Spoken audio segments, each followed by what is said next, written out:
Hari abantu benshi bajya bifuza gukora content, ibi twita content creation, kuba content creator, ariko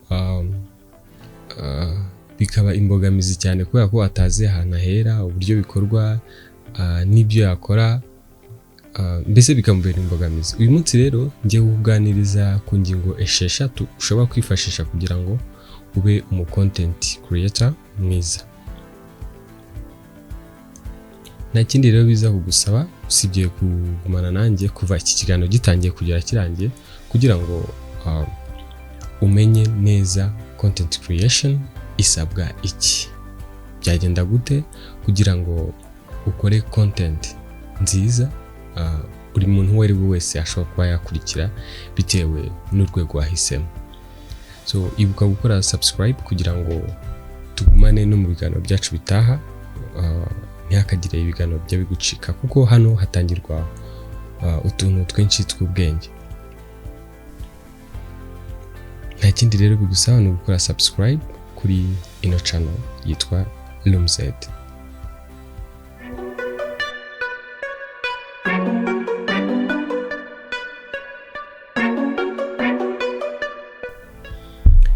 Ku ngingo yacu ya mbere rero ni ikibazo ugomba kwibaza: ni ukubera iki ushaka kuba content creator?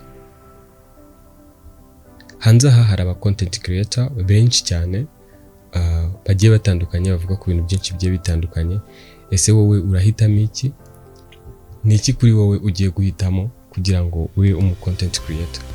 Ni iyihe content ugiye guhitamo kugira ngo ube content creator? Impamvu ushaka guhitamo iyo ngiyo ni iyihe? Hari abantu benshi bajya bakunda kubizamo, ariko bakabizamo bameze nk'aho batazi ibyo bashaka. Ni ukuvuga ngo ntago uzi wowe ubwawe ku giti cyawe. Ugomba kuba wowe, ukaba unique, ntago ugomba gusa n'undi muntu. Bya bindi tujya tuvuga byo gusa n'uwakoze copy. Ariko nanone ushobora gukora copy, yego, ariko ukakora copy ugasa n'uyinonosora bitewe n'uko wowe ubibona ku giti cyawe. Hari ukuntu umuntu akora ibintu ukabona hari ibyo yibagiwemo, ushobora kubifata ugakora ibijya gusa nabyo, ariko noneho ukabikosora cyane kugira ngo bibe perfect, niba koko ubona ibyo yakoze atari ibintu wowe wumva wakora. Ingingo ya kabiri: ese ufite abo ukurikira cyangwa se hari abagukurikira kuri channel yawe se, cyangwa se account yawe ya Facebook, TikTok cyangwa se n'izindi? Ufite abantu bagukurikira cyangwa se wowe ufite abo ukurikira? Akenshi na kenshi hari igihe twibwira ko kuba uri content creator udafite abantu ukurikira ari byo bikugira umustar, ukumva ko urarenze n'iki, ariko biriya ntago bikora. Ibyibuza wakabaye ukurikira nk'abantu bagera nko ku 10 byibura, bakora ibisa n'ibyo ukora, kugira ngo ubashe kubakuraho inspiration. Hari ukuntu umuntu avuga ikintu, tuvuge wenda umuntu ashobora kuvuga nko ku mutobe w'umuneke, wowe ugahita utekereza urwagwa ukarukoramo content. Ni ibintu byumvikana. Urwagwa ni wa mutobe nyine w'imineke uvanzwemo amasaka, ndetse wanamaze igihe kingana gutya ahantu runaka. Urumva iyo udafite nk'umuntu ukurikira runaka kugira ngo waguhe iyo inspiration, biranagorana kuba wamenya ahantu ibintu bigeze uyu munsi, kubera yuko ibintu birirukanka cyane, ikoranabuhanga ririhuta, mu bintu byose nta kintu na kimwe kigenda gisigara inyuma, ibintu byose birihuta. Niyo mpamvu ukeneye kugira abantu ukurikira baguha inspiration, bakora ibisa n'ibyo ukora. Icyo nacyo ni ikintu cy'ingenzi cyane. Icya gatatu: gumana n'inshuti zawe. Abamvuga ni abagukurikira, aba followers, gumana nabo. Umenye kumenya ibibazo byabo, ubisubize, ibyo bakubaza ubisubize. Buriya gusoma content, gusoma comment nabyo ubikuramo inspiration, kuko hari igihe umuntu akubaza ikintu ugasanga icyo kintu koko cyari gikenewe, cyangwa se ugasanga ukibazwa n'abantu benshi, kubera ko wenda bashaka kukimenya. Ibyo nabyo hari igihe wumva ko wenda icyo kintu akubajije ari akantu k'amafuti buri muntu uwo ari we wese yaba azi, ariko ntabwo ari ko abantu bose bamenya ibintu kimwe. Hari abantu nyine baba babizi, ariko hari n'abandi baba batazi iyo biva n'iyo bigana, ku buryo niyo ukamubwiye ahita yumva ari akantu karenze, kandi wowe wabivuga nk'ibintu biri aho bisanzwe bidafite biri aho nyine bidashamaje. Urugero naguha ni nko wenda nk'abantu bakora nk'ibintu byo guteka, ushobora kubwira nk'umuntu uburyo yateka nk'umuceri atarigeze ahura nabyo, kubera ko wenda nta mwanya abona wo guteka cyangwa se nta hantu ahura n'ibintu byo guteka, nibwo bwa mbere agiye gutangira ibintu byo guteka, nibwo bwa mbere yinjiye mu gikoni. Bikaba byiza rero iyo umubwiye uburyo bwo gukora cya kintu wowe wafataga nk'ikintu cy'amafuti kiri aho ngaho kidashamaje. Ikindi kintu njya mbona, hari abantu bamara kugira aba followers benshi cyangwa se aba subscribers benshi, akumva ko yabaye umusitari ku rwego rwo hejuru, ku buryo niyo agenda mu muhanda agenda yihisha, adashaka guhura n'abantu. Hura n'abantu, menyana n'abantu, ni byiza cyane, unabasubize ku bibazo bibaza. Ntago wenda wasubiza comment ibihumbi n'ibihumbi, ariko wagerageza zimwe na zimwe muri zo ugasubiza izo ubona bishoboka. Ni ibintu byiza cyane. Wowe unique, ntukumve ko hari urwego wagezeho utagikeneye kuvugana n'abantu.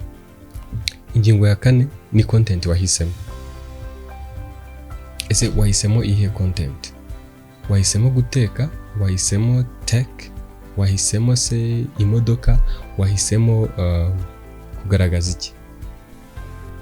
Byagorana cyane kugira ngo ubone abantu benshi bagukurikira igihe uhitamo ibintu byinshi bitandukanye. Tuvuge uyu munsi wavuze ku modoka, ejo wavuze kuri telefone, ejo wavuze ku bintu byo guteka. Oya, hitamo ikintu kimwe. Niba koko ugiye kubwira abakobwa ko batagomba gushaka abahungu bakennye, hitamo ibyo ngibyo ari byo ugumana nabyo. Wa muntu ugukurikira hari impamvu yahisemo gukurikira wowe, hari impamvu yahisemo uyu munsi gukanda follow, kugira ngo ajye abona ibiganiro nk'ibyo ngibyo nyine. Niba wahisemo telefone, umuntu yakanze follow bitewe n'uko ashaka kuzajya amenya ibintu bya telefone. Umuntu ashobora kuba akunda ibintu bya telefone adakunda ibintu byo guteka. Umuntu ashobora kuba akunda kwiyumvira amagambo yo gutukana ariko adakunda ibindi bintu bivuga kuri politiki. Rero wihitamo ibintu byinshi bigiye bitandukanye. Tuvuge nk'urugero, uyu munsi Rihanna tumuzi nk'umuririmbyi ukomeye. Iyo agiye muri filime usanga tutamumenya cyane nka kwa kundi tuba tumuzi mu kuririmba. Ndetse usanga n'abantu baba bararebye ya filime yakinnye atari benshi nk'abantu bareba indirimbo imwe gusa imara iminota 3 aba yaririmbye. Wowe uhitemo content imwe irahagije. Nushaka gukora indi content ufungure indi account. Ni ikintu cyumvikana. Icya 5, kora imyitozo. Kora imyitozo kenshi gashoboka. Fata content ukora wowe ku giti cyawe, hanyuma ujye kuri bagenzi bawe bakora content zisa n'izo ukora, ziri mu rwego rumwe nyine muri kategori imwe. Urebe ibyo bakora, ubigireho, umenye se ibi byo bikorwa bite.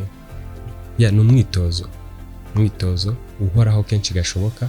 Biragufasha cyane kukwagura mu mutwe, kumenya ibyo uvuga, kumenya content ukora, urwego igezeho, kumenya naho abandi bageze, urwego bagezeho.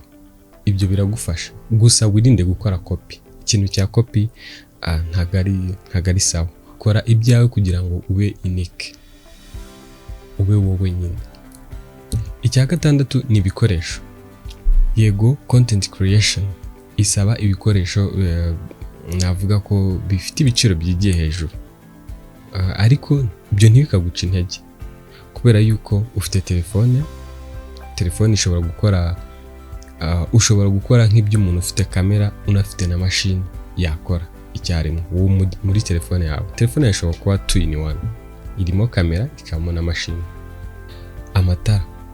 Amatara sinkeka ko niba hari urwego utarageraho si ngombwa ngo ushaka amatara, kuko amatara arahenda. ariko nanone ushobora kujya muri kenkayori ukagura amatara asanzwe igihe ukoresha telefone, ko nabonye za kamera arizo zisaba amatara ahambaye. Igihe ukoresha telefone ushobora kwifashisha amatara muri kenkayori ukagenda ukagura amatara 2 cyangwa 3. Nk'iri tara riri hano inyuma yanjye, iri ni ryo muri kenkayori, riri kuri kino gice ni ryo muri kenkayori, usibye riri aha ngaha.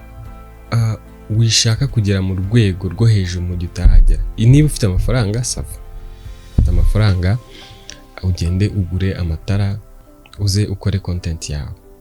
Ahantu ukorera icyumba cyawe, it's okay, icyumba cyawe cyabikora, icyumba cyawe cyahinduka studio kikaba n'icyumba icyarimwe. Si ngombwa ngo ushake ikizu kinini kizaguhenda kugira ngo wubakemo studio, ugire n'icyumba ukwacyo cyangwa se n'ibindi bintu ku ruhande. Icyumba cyawe gishobora gukora byose icyarimwe. Mashine yo kweditinga, telefone yawe yakweditinga. Ahubwo ikibazo ama app ushobora kwifashisha uri kweditinga za video zawe, kuko ntabwo uzarikodinga nk'iyi video ndi kuri kodinga nurangiza ngo uhite ugenda uyishyire kuri ya platform yawe, uyishyire kuri ya account yawe utayeditinze, kuko harimo utuntu tw'amafoto umuntu agenda akora, agenda akatakatamo cyangwa se agafata video akahindurira amabara n'ibindi. Niyo mpamvu uba ukeneye ama app ushobora kwifashisha kugira ngo ukore video isa neza. Video yawe igomba kuba isa neza of course. Niyo mpamvu ugirwa inama yo kuba wenda waba ufite nka mashine cyangwa se mashine reka tuyireke, ahubwo kuba waba ufite application izagufasha gukora video yawe neza igasohoka ifite qualité ya flash. Akanyuma rero nakwita nka bonus, bikore kano kanya witinda. Tangira aka kanya witinda, aka kanya ubutuvugana.